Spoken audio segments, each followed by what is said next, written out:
The Koch videos are sponsored by the Little Rail House of Wellingborough. Hello you beautiful lot, it's Purple and welcome to today's video. Now before we get started, I just wanted to kind of show you what's arrived in the post today. So got my transfer paper ready for printing, and we also got a big bundle of purple tops. Look at this. Yeah, purple. And they are Fruit of the Loom as well. Absolutely mega. So Leanne's been wearing one all day whilst we went to Bedford because it kind of fits over her bump, bless her heart. But yeah, that's cool. These are the men's tops, so I've got men's sizes, and I've also got the ladies' sizes coming soon as well. I also got an iron with the donations as well, because well, I've never bought an iron. My mum would be proud at the moment. Anyway, right, on for today's video. Now, I've had a little bit of a problem with the drone, and it works absolutely fine, but the formatted material that I'm producing is a lot higher quality than what the drone can give off. So when I'm putting it through the editor, trying to blend them in has been an absolute nightmare. So I'm having to work around it. So what I'm going to try and do is try and fit in just drone footage videos, and kind of in the videos link them drone videos to it, so it doesn't interfere with any of the quality. Because I don't know if you see now, it's a little bit blurry if I do all of this. So yeah, when you're walking about and it's trying to keep up with the footage of all the foliage and the scenery, it just lacks because it's only working on the drone footage. So yeah, that's all right, we can work around that. So I've done this video, and this is the Simrex that was donated to us by David Taylor. So thank you to him, and this is the footage I've got from going down the embankment. Now it is pretty hard down there because, you know, you have to be a certain distance away from certain bits, so there was only about 3 spots I could go, but here they are. You enjoy the trains going by as well, so yeah, hope you enjoy the video.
What was it like to wake up after having never gone to sleep?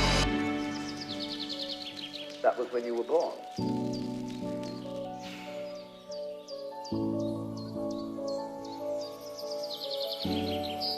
Just in the same way as you don't focus your attention on how you make your thyroid gland function, so in the same way you don't have any attention focused on how you shine the sun. So then, let me connect this with the problem of birth and death, which puzzles people enormously as well. Because in order to understand what the self is,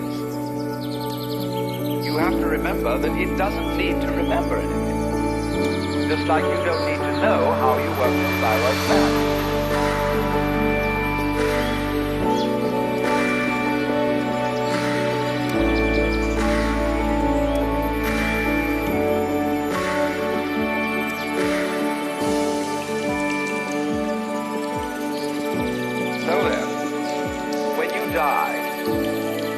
You're not going to have to put up with everlasting non-existence, because that's not an experience. A lot of people are afraid that when they die, they're going to be locked up in a dark room forever.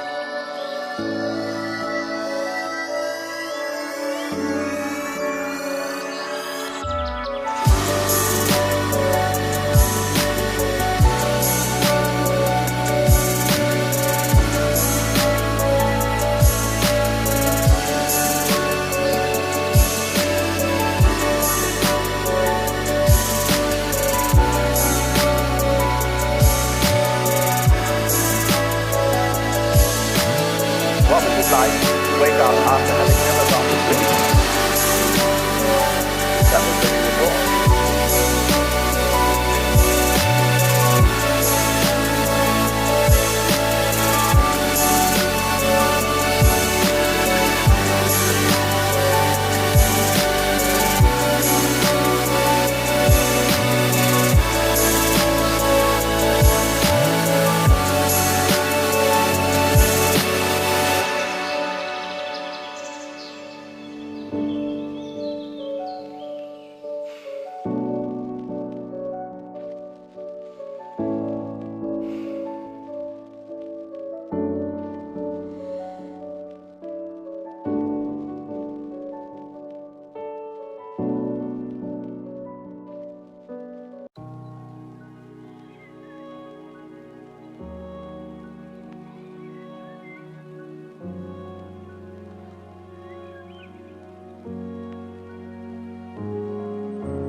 Well, now, really, when we go back then to falling in love, we don't say rising into love. There is in it the idea of the fall. And it goes back, as a matter of fact, to extremely fundamental things. That there is always a curious tie between the fall and the creation. Taking this ghastly risk is the condition of there being life. See, for all, the life is an act of faith and an act of gambling. The moment you enter into any kind of human undertaking in relationship, what an act of faith. See, you've given yourself up.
But this is the most powerful thing that can be done. Surrender. See, and love is an act of surrender to another person. Total abandonment. I give myself. Take, do anything you like. So, that's quite mad, because you see, it's letting things get out of control. All sensible people keep things in control. So, actually, therefore, the course of wisdom, what is really sensible, is to let go, is to commit oneself, to give oneself up, and that's quite mad. So we come to the strange conclusion that in madness lies sanity. Well, that's it then. If you like the video, hit the like and subscribe button for me. Please hit that subscribe on YouTube. It brings in the unity. And yeah, peace, love and light with a touch of Northants unity. Goodbye.